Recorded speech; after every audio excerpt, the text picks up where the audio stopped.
Hey everybody, Sarah here from Buckerfields TV. Today we're going to be going on a tour of Foxstone Stables and talk to one of my dear friends, Georgia Hunt, all about winter preventative care, maintenance, and training programs for high performance horses. So let's go jump in the truck and head on up there. Ready?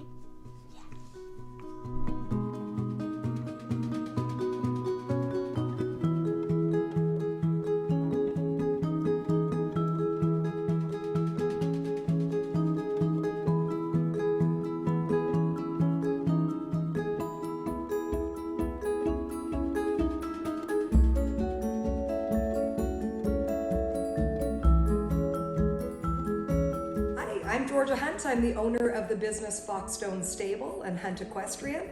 And today we're going to talk a little bit about braving these winter temperatures and how we're kind of getting through the days and some measures that we've taken to help us get through these unprecedented cold snaps. All right, so obviously everybody's day-to-day procedures have very likely changed a little bit, as have ours here. So as much as we are very fortunate that we've got a lovely facility and we've got a big indoor arena, we're also not insulated. So everything starts to freeze a bit from the ground up, and some of our hose systems that we're very fortunate to have will also freeze. One of the things that we're very lucky about, since Turnout has been modified a little bit, is we have a 6-horse Euro sizer, so we're able to keep the horses walking.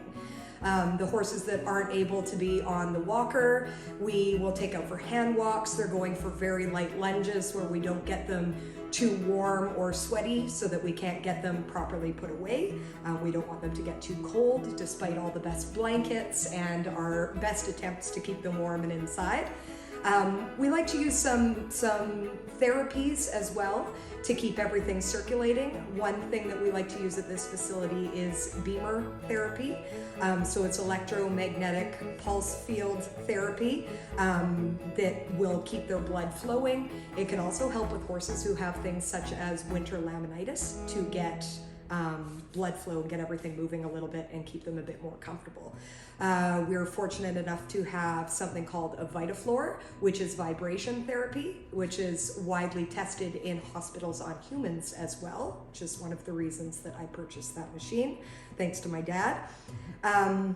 So we like to use that to keep inflammation down, keep circulation going. There is even a setting for if the horses are looking a little unwell or they might want a colic due to this extreme cold.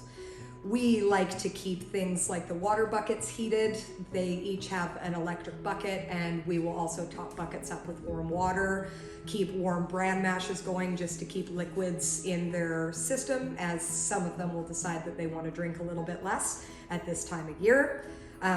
So that branched off a little bit into the feeding side of things. One thing that's really important at this time of year is turnout and being very careful about it with the snow.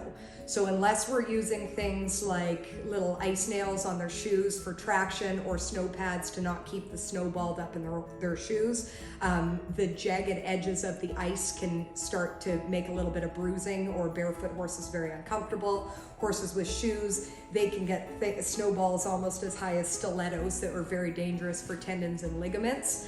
And also it's slippery and dangerous for the humans that are leading the horses. So as of yesterday, we started to keep the horses inside as well. We check each morning to make sure that everything is safe and the surfaces are going to actually be beneficial for these frisky winter horses to be turned out.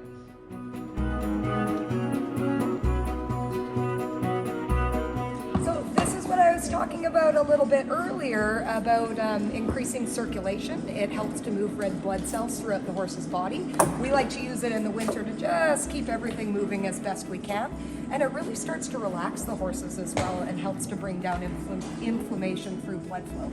So while he's just standing here getting his legs and body treated, we like to put a blanket over top to just keep him nice and warm since it's so chilly out right now. And most of them look quite subdued, like they're enjoying themselves while they're getting their therapy. They're happy to relax.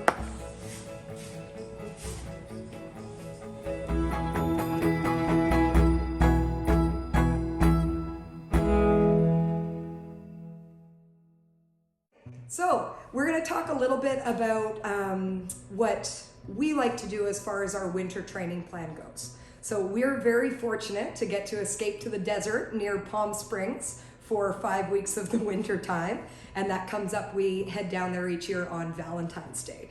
So come New Year, our training plan is quite simple. Generally kind of December, January, February, the horses have a little bit of a lighter time, and we like to really focus on flat work, pulls, and some small jumping exercises to keep the horses stimulated and not too fresh and feeling good when we go back to jumping, and also to keep the amateur riders and myself practiced and practicing a little bit more the basics again, back to basics. So in the next few weeks leading up to thermal, in order to kind of ramp back up the horse's fitness a little bit, we like to use or have the help of our walker. So the horses will generally go on the walker for about 40 minutes a day. Plus they get ridden under saddle 5 to 6 days a week. When it's cold like this, we don't like to work them too hard. The cold air is taxing on their lungs, and the arena footing maintenance is quite difficult to keep it from freezing from the ground up and make the surface soft enough for me to be wanting to work the horses a little bit more heavily.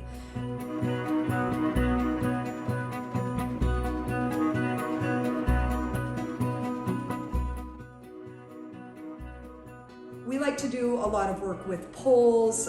We do a lot of work at the walk in our lessons, 20 to 30 minutes of walk in the lessons. Practice a lot of lateral work. Sometimes a lot of that can be done from the ground, helping riders to understand how to isolate quadrants of their horses' bodies, get the horses really stretching that way. Again, right back to basics. We'll do a lot of work for the riders to increase fitness without stirrups. Once the horses are well enough warmed up, that's not taxing on their backs and bodies as well. We do a lot of stride control exercises between poles, which is arguably significantly more important than jumping over obstacles anyhow. So a lot of tricky little patterns. I like to throw in a lot of symmetry work, so every exercise that's done off the left lead will also be done off the right lead. And I would say that is kind of an overview of what we're doing leading up to February.